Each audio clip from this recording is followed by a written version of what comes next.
paano po kayo pumipili ng mga tao ninyo na makakasama? Nabanggit nyo, kailangan hindi ka makakuha ng trabaho pag wala kang degree. Pero ngayon po ba, yung mga nakakasama nyo sa kumpanya, paano yung proseso ng pag-hire ninyo?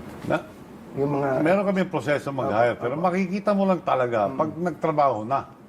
Maraming magaling sa papel eh. Yung experience, yung resume. Pero makikita mo lang sa performance.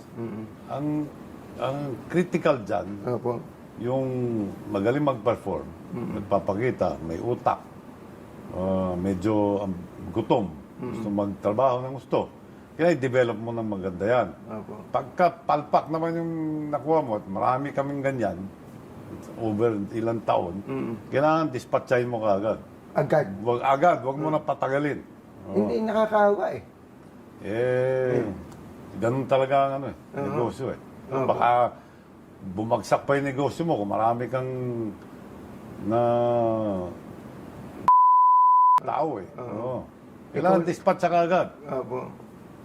Pero yung pong nakita nyo lang, yung personal na nakakwentuhan nyo ng maikli, ma-detect nyo na ba kung magaling yan?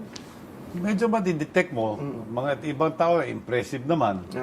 Tapos pagdating sa actual performance, pag na-hire mo na, marami kaming magandang experience na gano'n.